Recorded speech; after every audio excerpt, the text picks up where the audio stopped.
जय हिंद बच्चों। आज कक्षा 10 CBSE की पाठ्य पुस्तक हिंदी पाठ्य पुस्तक क्षितिज और तीसरा पाठ, इसका नाम है सवैया। एक सवैया है और दो कवि। कवि हैं देव, जिनका पूरा नाम है देवदत्त द्विवेदी। रीत काल के कवि हैं ये, लेकिन रीत काल वाले कवियों से इनकी छाप अलग है। इन्होंने नक्सिक वर्णन तो किया है इस सवैया में, लेकिन जिस तरह से रीत काल के कवि देवियों का, नायिकाओं का जो नक्सिक वर्णन करते आए हैं, उस तरह के वर्णन से अलग है। इन्होंने नक्सिक वर्णन तो किया है, लेकिन श्री कृष्ण का तो प्रभु भक्ति में, तो भक्ति काल की तरफ भी मुड़ जाता है, भक्ति भी साथ है। आदर्श वाचन देखते हैं पहले।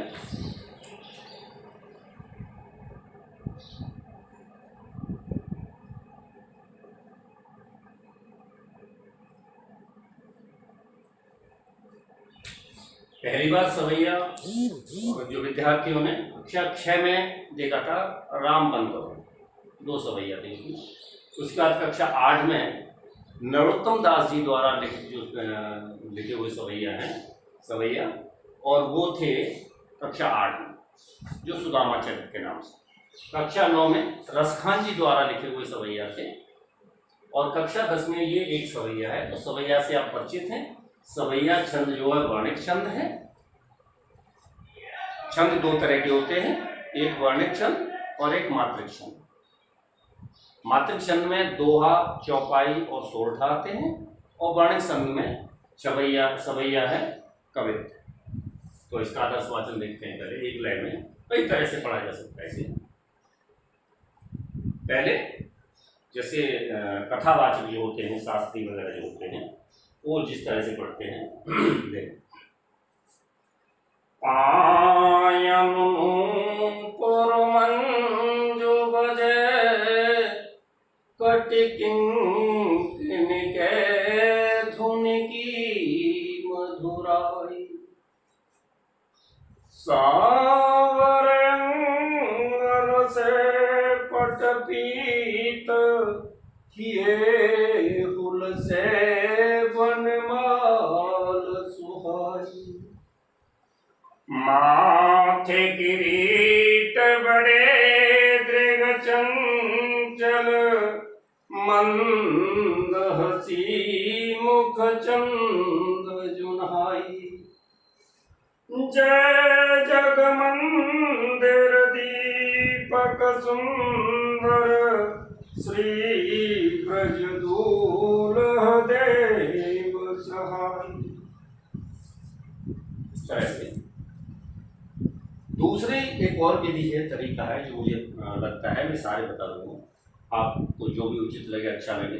गे शैली बोलते हैं इसको, गे, जिससे आप जो है आत्मार्पित कर सको। सवैया की जो साधारणतः परंपरा जो है, पारंपरिक विधि है।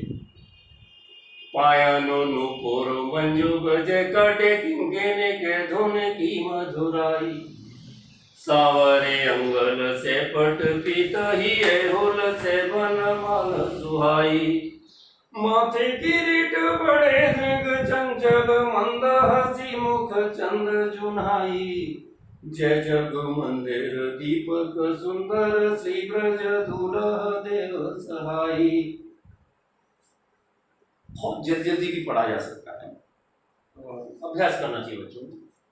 पायनो पुरमंजु बजे कटिकिंकिनिके धुन की मधुराई, सावरे अंगल से पटपीत हिए हुल से बनमाल सुहाई, माथे किरीट बड़े दृग चंचल, मंद हसी मुख चंद जुन्हाई, जय जग मंदिर दीपक सुंदर, श्री ब्रज दूल्ह देव सहाई। गे शैली में पढ़ने से काव्य का स्वयं तो आनंद आता ही है, सुनने वाले को भी आता है, और जो पढ़ने वाला है उसे उसका काफी हद तक जो भाव है वो ज्ञात हो जाता है। आत्मार्पित होकर पढ़ता है। तल्लीनता आनी चाहिए, तन्मय हो जाना चाहिए। तन्मय होना ही आनंद है, आनंद की प्राप्ति। देव कहते हैं कि श्री कृष्ण का जो नक्सिक वर्णन किया है उन्होंने, कि देव कहते हैं कि पैरों में नूपुर मंज बजे। पायन नूपुर मंज, पैरों में नूपुर जो घुंघरू हैं उनमें जो बजने वाले जो रहती हैं घंटी टाइप छोटी छोटी, पायन नूपुर मंज बजे, मधुरता के साथ बज रहे, मधुर मधुर नूपुर बज रहे। कट किंकिन, कट मतलब कमर, ये कमर। कट किंकिन,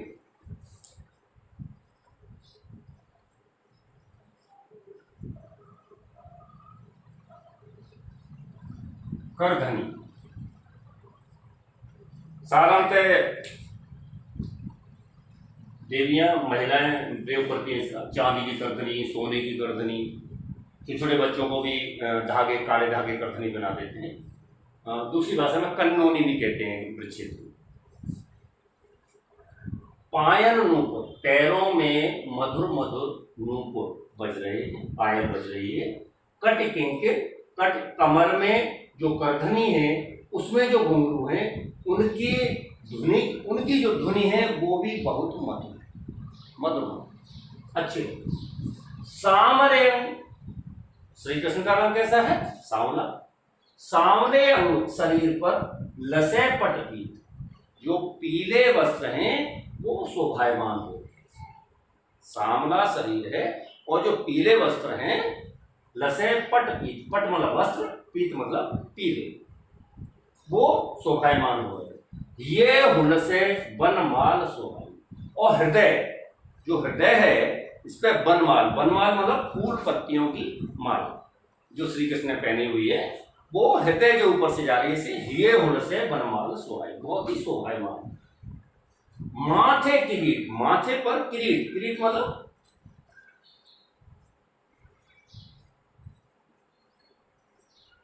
किरीट है मुकुट। माथे किरीट बड़े दृढ़ चंचल, माथे सिर पे मुकुट है, दृढ़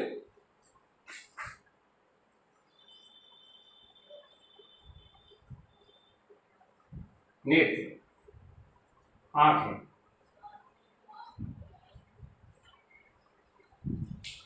माथे किरीट बड़े दृढ़ चंचल, नेत्र बड़े बड़े हैं और बहुत चंचल है। नेत्र होते चंचल, साधारणतः चंचल है, उनकी आवश्यकता भी चंचलता की है कि कभी भी बहुत जल्दी आलस की तरह नहीं कि इधर कोई आया है तो बहुत देर बाद फिर इधर देखेंगे या नेत्र चलेंगे। इससे चंचलता उनमें स्वाभाविक रूप से होनी भी चाहिए और उनमें कुछ ज्यादा ही चंचलता। माथे किरीट, माथे पर मुकुट है, नेत्र बड़े बड़े हैं और चंचल है।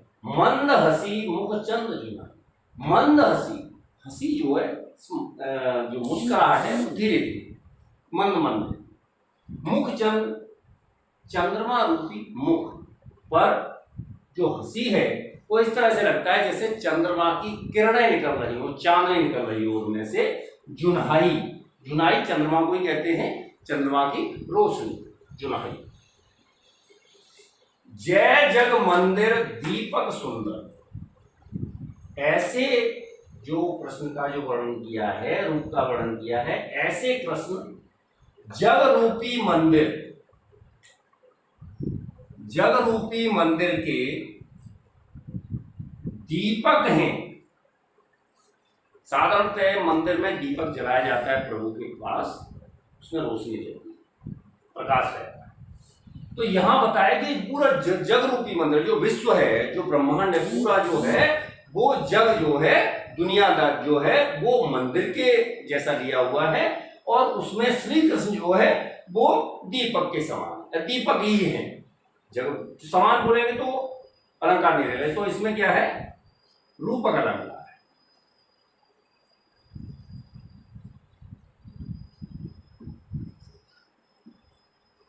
जय जग मंदिर दीपक सुंदर, रूपक अलंकार आपका मुख चंद में, चंद्रमा रूपी मुख, ये दो में रूपक अलंकार है। ये हुलस है, पहले भावार्थ देख लें। जय जग मंदिर दीपक सुंदर, जग रूपी मंदिर में, दुनिया रूपी मंदिर में कृष्ण रूपी दीपक अपनी रोशनी फैलाए हुए हैं।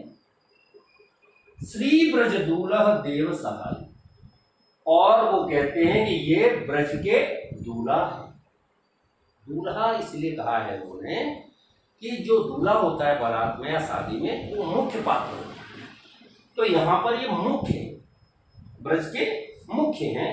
श्री ब्रज दूल्हा देव सहाय, ऐसे श्री ब्रज दूल्हा जग रूपी मंदिर के जो दीपक है, ऐसे ब्रज दूल्हा है, ऐसा जो वर्णन किया है ये श्री कृष्ण देव की सहायता करें। ये रहा आपका भाव। तो अभी आपने इस पाठ के अंतर्गत सवैया और कवित, एक सवैया है जो ये रहा, दो कवित हैं उनको हम बाद में बताएंगे। देव ने लिखा हुआ है, इसका एक रहा आदर्शवाचन, शब्दार्थ और भावार्थ। इसमें और अलंकार देख सकते हैं, ये हृदय में अनुप्रास अलंकार है, पट पीत में भी अनुप्रास अलंकार है, कट किंकिन में भी अनुप्रास अलंकार है। तो कहने का तात्पर्य है कि जहां पर भी एक वर्ण की आवृत्ति हो जाती है और अनुप्रास होता है, साधारणतः अनुप्रास हो ही जाता है। तो जब अगर पूछा जाता है, जैसे ये जो प्रश्न आता है, जब ये जो आता है आपके पूरा का पूरा आएगा परीक्षा में और उसमें से 5 प्रश्न पूछे जाते हैं, तो उसमें पूछा जाएगा अंतिम पंक्ति में कौन सा अलंकार है। दूसरा प्रश्न एक पूछा जाता है, श्री ब्रज दूल्हा किसे कहा गया है और क्यों। तो ये शब्दों के जो उत्तर हैं, प्रश्नों के जो उत्तर हैं, वो छात्र छात्राएं समझ लेंगे और अगर कोई दिक्कत होती है तो पूछ लेंगे। आज के लिए बस इतना ही, धन्यवाद।